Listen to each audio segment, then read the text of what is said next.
Ayah saya terima Yesus dari tradisi nenek moyang. Kami satu keluarga itu dulu penyembah berhala.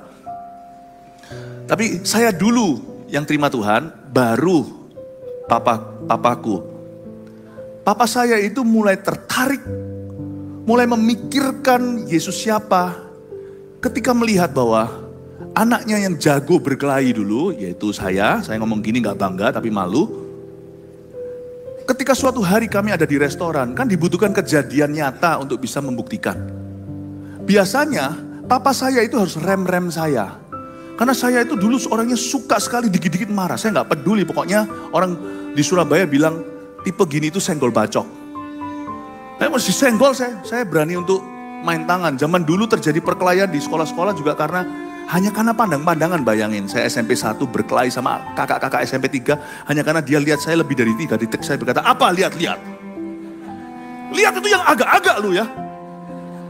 Langsung perkelahian terjadi, cukup seru tuh, cukup serius. Saking seriusnya, saya harus dicabut SMP 2 hari pertama. Saya harus cabut pindah ke Singapura karena nyawa saya terancam. Seserius itu, Pastor Philip, kok gak nampak ya sekarang kelihatan seperti zaman dulunya Wong Fei Hong? Iya. Masih sih, saya ngomong gini bukan berarti saya sudah sempurna dalam kasih. Saya ngomong begini karena saya masih belajar. Tetapi paling tidak, saya sudah tidak seperti dulu. Nah pertanyaannya, apakah Anda masih seperti dulu atau masih sama aja seperti sedia kala? Kalau begitu berarti pekerjaan Yesus belum lanjut di hidupmu. Nah, waktu saya selalu berkelahi sama orang, papa saya yang harus hentikan. Suatu hari di Juanda, tepatnya di lapangan terbang Surabaya, waktu itu saya diserobot oleh seorang tentara. Zaman-zaman Orde Baru kan, beda dunia kita. Dan waktu itu saya nggak peduli. Saya tantang tentara itu di tempat, di Juanda. Papa saya itu langsung menengahi, kalau nggak saya pasti mati. Ya, saya pasti mati. Saya bentak untuk tentara. Saya bentak. Wah, zaman itu loh. Zaman sekarang kan beda demokrasinya. Zaman dulu, papa saya menengahi dan harus tunduk-tunduk seperti ini. Dan berkata, maafkan anakku, aku kurang bisa mendidiknya. Itu tentara sudah pitam. Saya sama-sama pitamnya. Marah dua-dua sudah jadi merah naga. Tapi akhirnya papa saya menengahi. Papa saya berkata, kamu tuh gila.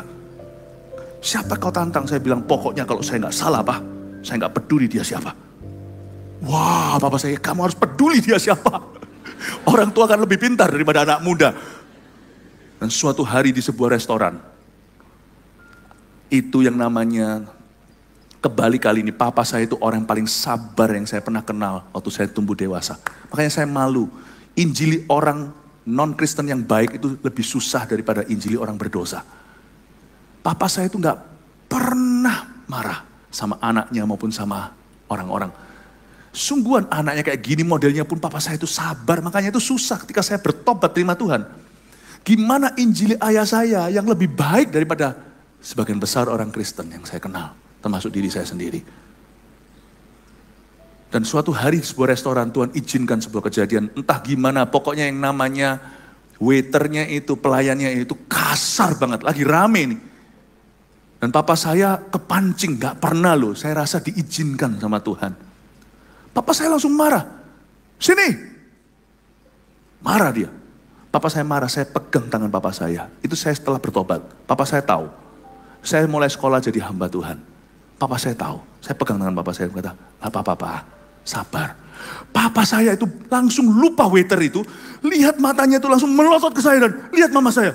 Lihat mama saya. Nantinya mama cerita. Papa tahu gak pulang bilang, ini anak siapa?